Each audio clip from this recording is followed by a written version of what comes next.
Good morning and welcome to Island Baptist Church on this beautiful Sunday morning. Hopefully you had a great Thanksgiving, albeit probably a very different Thanksgiving, probably one unlike you've ever had before, and hopefully unlike one you will ever have again. And as well, hopefully you still have some money after all of your Black Friday shopping. Hopefully you got some good deals. As I mentioned, Thanksgiving was a little bit different this year with COVID and some of those things. Probably not able to spend quite the time with family and loved ones that you would have liked to. I know that was the case for us, but it still is something to where we can think about and be thankful for what God has done in this season of change, in the season of uncertainty. We can come back to the reality that our God is unchangeable, immutable, and hopefully that's an encouragement for us. So this morning, as you can tell, things are a little bit different. I'm here by myself, and none of you are with me, unfortunately. I definitely missed that, but we just thought with some of the things going on COVID-wise, it was very prudent, again, to be like this morning. We will not have Wednesday night church this week, and for Sunday, we're not sure. We'll play that by ear. So just be looking out for that information as we get it later on in the week. We want to get back together as quick as possible, but also as wisely as possible with some of those things. This Sunday is actually kind of an exciting time because it starts the season of Advent. It starts our Advent thinking, our Advent looking forward to. And some of you are like, wait, it's still November. This is actually Sunday 4 before Christmas. So you have today, 3 more Sundays, and then Christmas. So if you have not started thinking about Christmas at all, now's a really good time to, because, hey, Christmas is going to be here before we know it. And during this Advent season, as we look at this idea of Christmas and the reason why we celebrate Christmas, and candy canes are fun, and Christmas trees are cool, and Santa Claus, hey, who doesn't like the idea of some big kind of interesting old guy breaking into your house at night and delivering presents? But all of those things aren't really what Christmas is about. And Christmas is about the greatest kind of events in human history, right? Christmas is about God becoming man, Jesus, God the Son, becoming a human being, becoming one of his creatures, one of his creations. And so for the next 4 weeks, we're going to really just kind of celebrate that and look at that. And in the Old Testament, in the Bible, there are numerous prophecies in that Old Testament about the coming Messiah, about Jesus coming. There are some of them that are in the book of Psalms. You have a couple other places, but a lot of them take place in the prophets. In kind of that section where you would have starting in Isaiah through Malachi. You have places like Isaiah, Micah, Zechariah, all kinds of Daniel, all kinds of books that talk and look forward to this coming Messiah. Now, as we think about this, it's kind of interesting. Not all of them, but a lot of them are given. A lot of these prophecies about Jesus and his coming are given at times when things aren't going very well. I think sometimes we look at these prophecies and we kind of just pull them out and like, oh, that's really cool. It talks about Jesus without kind of looking at the broader context. And like I said, not all of them. Sometimes some of them are given in good times, but many of these are given when times are bad.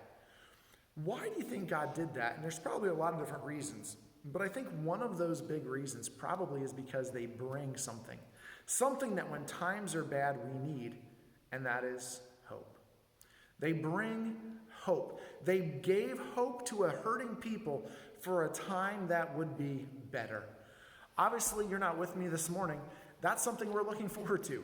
Hope for this COVID stuff to just be done away with. Hope for the time where we can walk into a store without a mask. Who would have thought a year ago we would be thinking about that? Hope for a time where there is not quite so much hurt, pain, death of loved ones, and some of those different things. And so I think that's something that we can understand fairly well today, this concept of hope and looking forward to better times. Well, this morning, if you have your Bibles with me, let's turn to the book of Isaiah. We're going to be in Isaiah, and our main passage is going to be in chapter 9.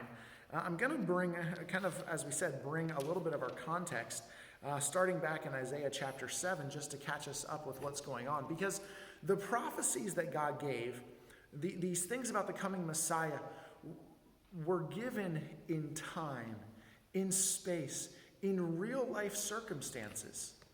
And they were given to people that were living through things when they were given. And so as we come to the book of Isaiah, we come to chapter 9, and this is one of probably the most famous Old Testament passages about the coming Messiah, about Jesus coming. And we get down to verses 6 and 7. It says, "For to us a child is born, to us a son is given. The government shall be upon his shoulders. His name shall be called Wonderful Counselor, Mighty God, Everlasting Father, Prince of Peace. Of the increase of his government and of peace there will be no end, and on the throne of David and over his kingdom, to establish it and to uphold it with justice, with righteousness from this time forth and forevermore. The zeal of the Lord of hosts will do this." And as we look at that idea that this child is born, the son is given, it takes us back to Luke, and we remember what happened there.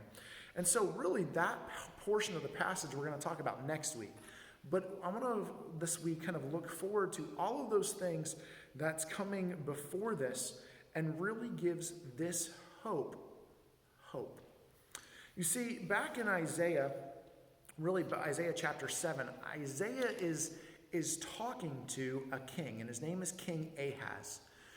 King Ahaz is the king of Judah, and Judah was the southern two tribes of Israel when they split. So after David and after Solomon, the nation splits. You have this Judah and Benjamin stay in the south, and the top 10 tribes in the north, they go and make the nation of Israel. The nation of Israel was wicked. They had 0 good godly kings. Judah had some. Unfortunately, Ahaz is not one of them. Ahaz was a wicked king. He took over reigning when he was pretty young. I believe it was 20. He reigned for a little while, but he did evil in the sight of God. You can actually read about him, read about some of the things that happened. Some of the things we're going to talk about today, they're in 2 Kings 16 and in 2 Chronicles 28. And the Bible tells us he did evil in the sight of the Lord. In fact, to the point where he actually sacrificed one of his sons in the fire and did a human sacrifice. And so Isaiah is writing to him, or speaking to him, and then writing this down, at a time when there's spiritual depression, there is political turmoil, there's all of these things going on. As we said, he's ungodly, and because he is an ungodly king, God says he's going to punish him. And so you had Judah, and to the north I mentioned you the nation of Israel. Well, God raises up Israel and the nation of Syria, and they kind of come together and they make a treaty, they make a pact, and their determination is they want to come together as friends, really to come against the nation of Assyria that is to the east of them. Assyria at this time is rising to power. We know from the Old Testament that God uses them in a lot of different ways. You had cities like Nineveh that was part of that nation. But you have this nation that's rising to power, and Syria and Israel come together to unite against them. They want King Ahaz and Judah to join them. And they're going to do that by any means necessary. We see that they talk about the idea that, hey, Ahaz, join us, or we're going to come defeat you and put in a puppet ruler of our own that's going to do what we want. And as we see in those Old Testament passages in Kings and Chronicles, they actually do that. They come down, well, they try to do that. They come down, they have a big battle. Judah loses. It says 120,000 soldiers are killed. They lead off 200,000 people into captivity. God in his providence actually sends them back. But all of this that Isaiah is prophesying to King Ahaz happens during this. And as we see in Isaiah chapter 7, so a couple passages before, it talks about, again, Rezin, the king of Syria, Pekah, the son of Ramallah, the king of Israel, wage war against him. And God does something kind of cool. Even though Ahaz is a wicked king, even though he does not trust in God, God tells him, hey, I am going to deliver you. Why? Because you're my people. I'm going to deliver you. What you need to do is trust me. What you need to do is have faith that I can. And so as we get down to verse 10 of chapter 7, we see it says, again, the Lord spoke to Ahaz, ask a sign of the Lord your God.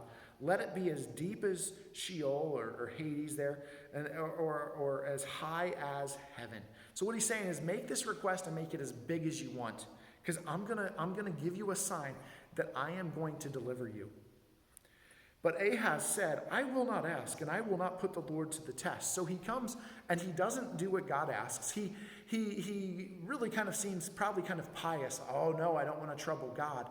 Even though God had already told him, hey, do this. And why does Ahaz not do it? Does he not want to trouble God? No, it has nothing to do with that.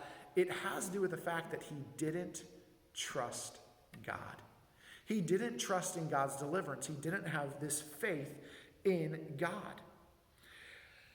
And so God tells him something that's quite fascinating down in verse 14. But let's go to verse 13 first. And he said, hear then, this is Isaiah, hear then, O house of David, is it too little for you to weary men that you weary my God also? Therefore the Lord himself will give you a sign. Behold, the virgin shall conceive and bear a son, and shall call his name Emmanuel. Now this is a verse that Matthew, in Matthew chapter 1, verses 22, 23, comes back to and actually takes to be a sign of the coming Messiah, the sign of baby Jesus being born of a virgin.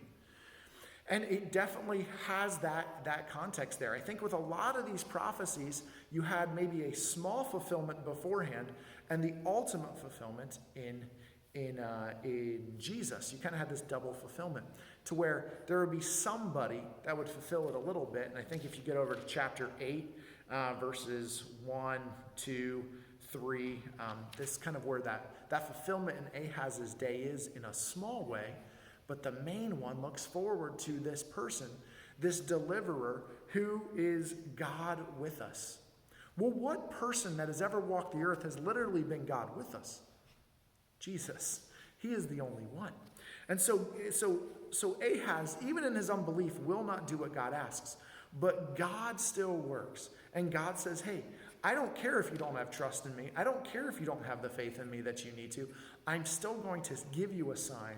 And that sign is going to be God with us. Now, because of Ahaz's unbelief, he does something. He does not join with Syria and Israel against Assyria. He actually goes behind everybody's back and he goes to Assyria and he makes a pact with them.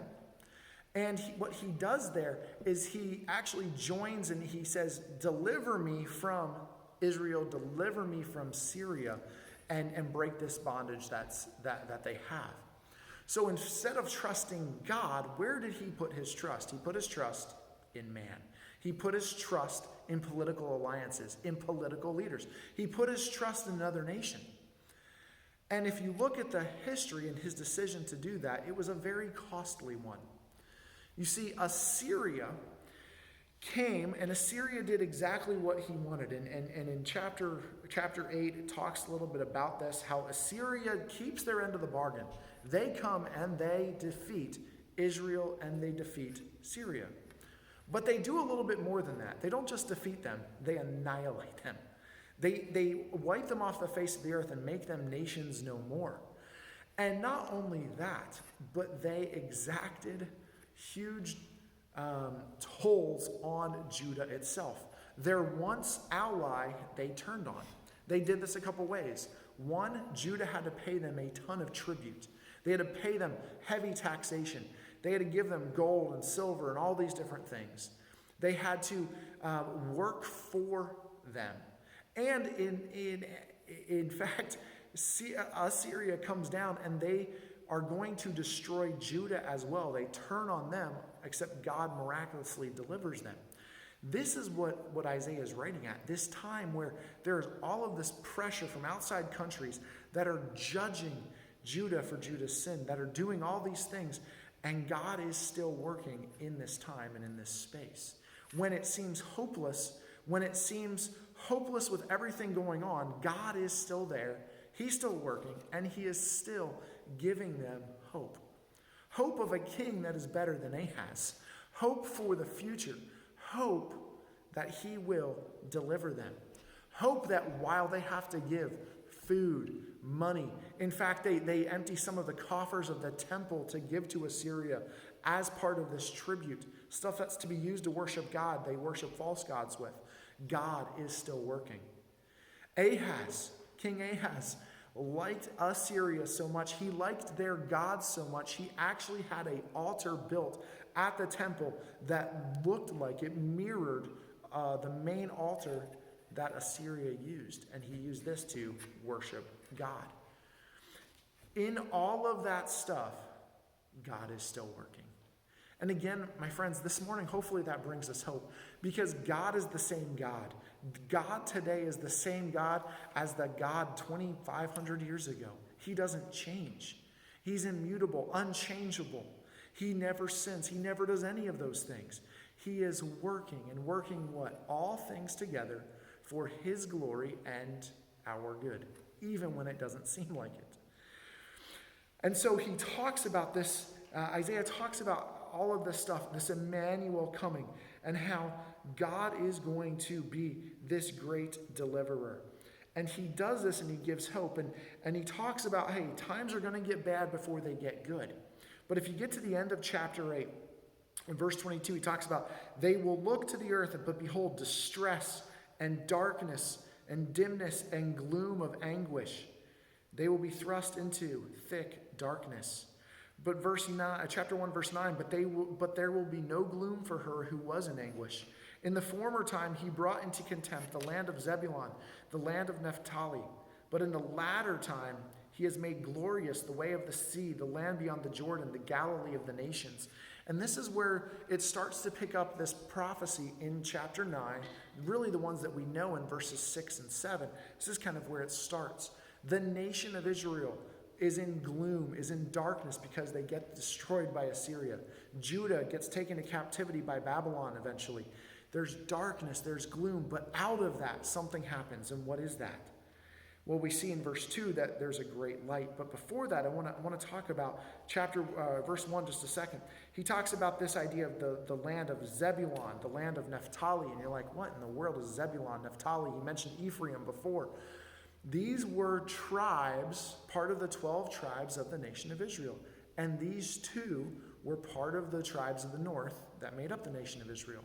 These two, Zebulun and Naphtali, were the first two areas where Assyria conquered when they came in. They were part of a major trade route, and when Assyria came in, they took over these first, demolished them first. And so God says, hey, right now, there's been some gloom there. There's some dimness, some darkness. But in the latter time, there's a time coming where they will actually be glorious. The land beyond the Jordan, the Galilee of the nations, or that can also be translated, the Galilee of the Gentiles. Why was Galilee called this? Well, Assyria brought in captives from other places, and they settled there. And this is kind of where, in certain areas where people just intermarried, that's where the Samaritans came from. You had others that didn't intermarry, and they still kept their Jewish roots. But Galilee was so mixed with different people, it was called Galilee of the nations or Galilee of the Gentiles. Well, what is the light that comes there? What is the gloriousness that comes out of that? Well, who spent a whole lot of time up in Galilee? Jesus. In fact, Nazareth, where he grew up, was part of this region. In a place that was very insignificant politically, very insignificant religiously. It was a place where people in Jerusalem kind of would look down upon the uneducated people in Galilee or whatever. This is where the Messiah comes from. He lives in Nazareth. He is raised Nazareth. Yes, he was born in Bethlehem, but he grew up in Nazareth. His ministry, much of it was spent in the region of Galilee. And so we see in verse 2, it talks about the people who walked in darkness have seen a great light. Those who dwelt in a land of deep darkness, a light has shined. Right? This glorious light, this light is a sign of hope. In the Bible, what is light a lot of times a sign of? It's a sign of God himself. It's a sign of truth. It's a sign of all of those things. And this great light is coming out of a deep darkness. What would this light give to a people who is about to go through much hurt and much anguish? Hope. Yes, times will be bad, but they are going to get better because God is sending a light. We look at verse 3 and he says, you have multiplied the nation, you have increased its joy, right? What would this light be? What would this light bring? And the first thing it would bring joy. They rejoice before you as with joy at the harvest. So one of the ways that he illustrates this idea of joy that this light, Jesus, is going to bring is by illustrating it with the joy of an abundant harvest. If you are a farmer, some years you have good crops, some years you have bad amounts of crop. Some years you have a ton of crops. I have had the privilege, and I say privilege, sometimes it's a privilege, of having a garden multiple times. And by me, I mean my wife really wanted to do it, and so I went along with it, which meant I got to do a whole lot of weeding and other things as we got to do that. And there were some years where some of our tomato plants did well. There were some years they didn't do quite as well, and we had a tomato plant or two that you couldn't pick them fast enough. It seemed that as you were picking some of these tomatoes, others were turning red. And you start giving tomatoes away. You can them. You make pasta sauce out of them. You do all of these different things. And you're thankful because you have an abundance of tomatoes. Well, that's kind of the idea here. There's an abundance of crops, right? That is the joy. If you are an agrarian society, if you are farmers and you rely on food to provide money, to provide life, livelihood, and all these different things, if you have an overabundance, you're not sad about that. There's joy. The second picture that he gives with joy is, and as they are glad when they divide the spoil. This is a picture of soldiers coming home from battle, and they have plundered an enemy nation and have a whole lot of stuff that they bring back. And they bring back, they throw it all out, and they divide it. There's great joy. Maybe this would be akin to going down to the beach, and let's say we're at the beach, and you start digging with a shovel, and you hit something hard. You pull it up, and you find an old pirate's chest, which is kind of every little kid's dream, right?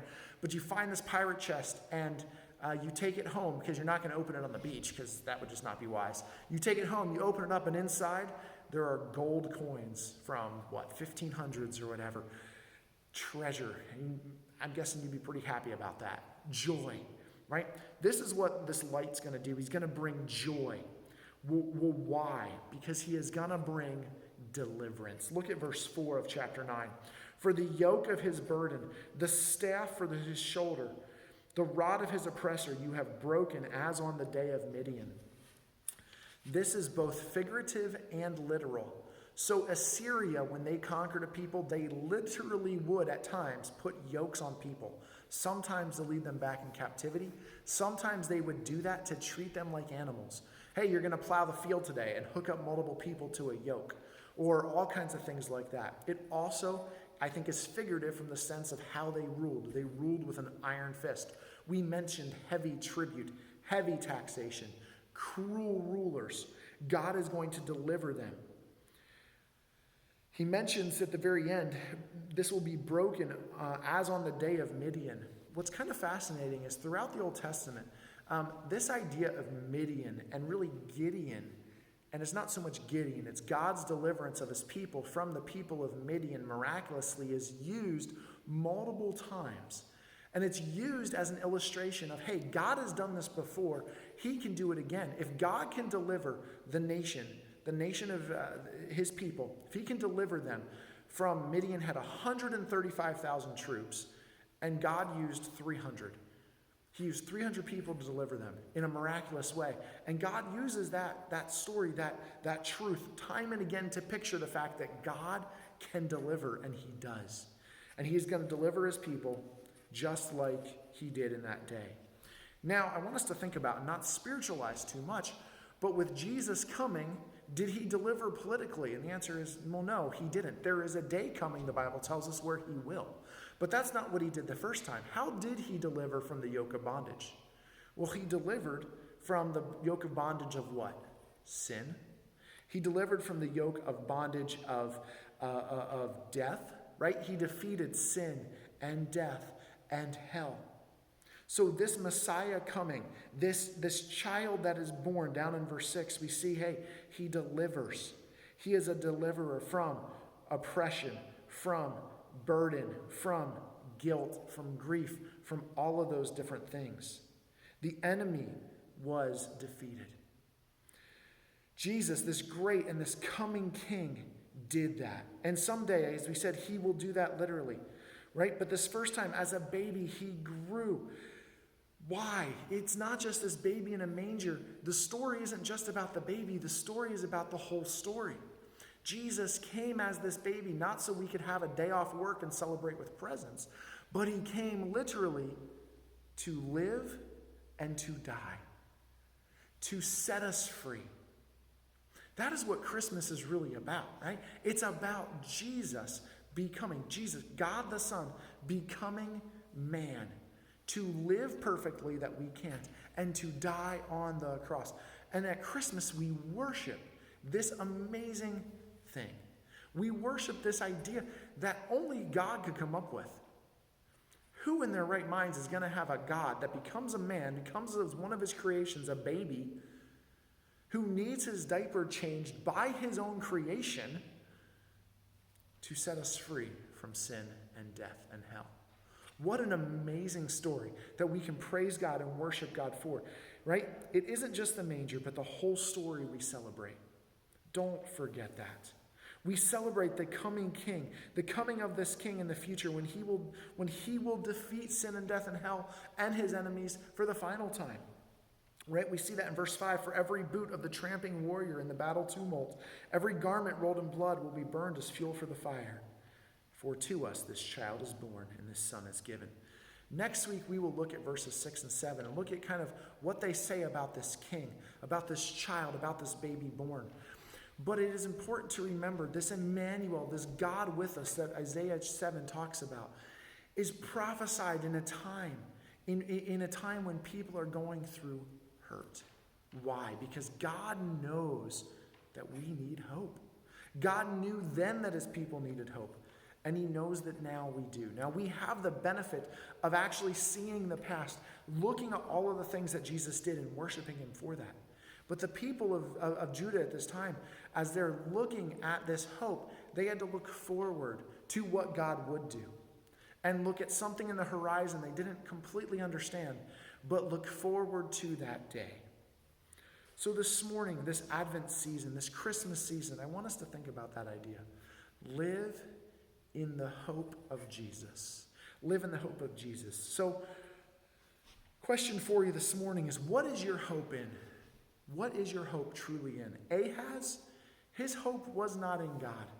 His hope was in his false gods.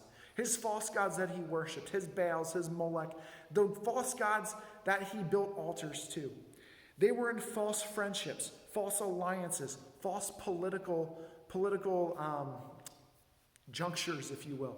Right? He was putting his hope in anything and everything but God. Today we might not put it in all of those things, but we put our hope and our trust in a lot of things. What do people think makes them happy?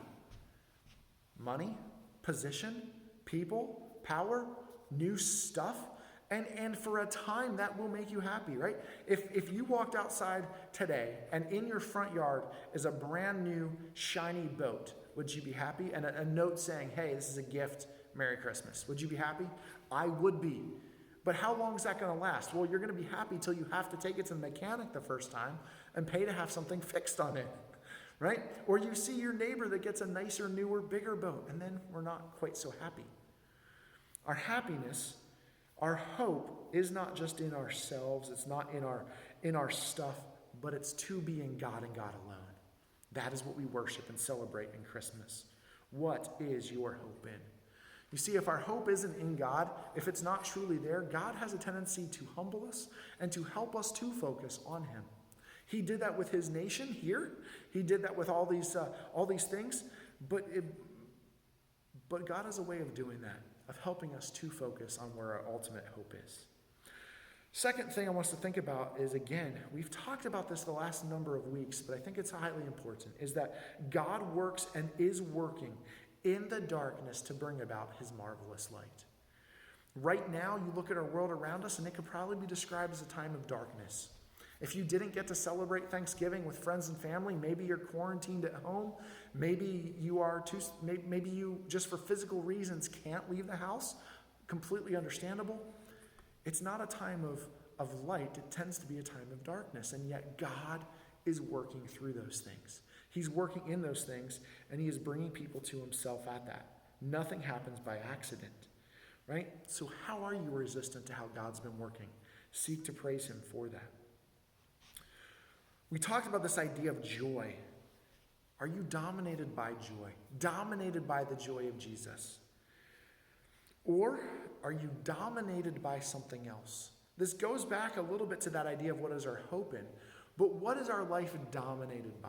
Is it dominated by worry, fear, hurt, pain, greed, lust, power, or a host of other things? If it's any of those things, hey, you know what? There's a lot of times where hurt and pain, they need to be talked about. Seek somebody out and talk through those things with them in a healthy way. Not just, we're not talking about just going and complaining, but we're talking about seek help. That is completely biblical, right? The Bible talks about us working together as a body and caring for each other. So seek out that help. But we want our lives are supposed to be dominated by the joy of Jesus. The joy of Jesus. The joy of the Savior that has come, that at Christmas we worship. That is what our lives are to be dominated by. And then the last thing I want us to think about is, hey, spend some time praising God for the fact that he has broken bondage. He has broken the bondage of death, and he has broken the bondage of sin. It doesn't mean you're ever going to get to the point where you are sinlessly perfect. We're not going to this side of heaven. But we can see God make great progress in our lives in those areas. That God has broken that bondage. Without Jesus, we have no hope but to sin. But with Jesus, we have that hope. Right? Think about that. Contemplate it. I mentioned that he talks about Midian and how God delivered from Midian. And he talks about that multiple times throughout the Old Testament. Why? Because the people forgot. And we forget as well. Think about the bondage that he has delivered us from. The yoke of our burden, the yoke of our guilt. It's all laid at his feet at the cross. It's laid at the manger. It's laid at Jesus. So as we celebrate Advent this year, this first Sunday, I want us to think about that idea of hope. The hope of a coming Savior. The hope of Emmanuel, God with us. That hope that we have, not just for this life, but for the one to come, because he has delivered us from sin, from death, and from guilt.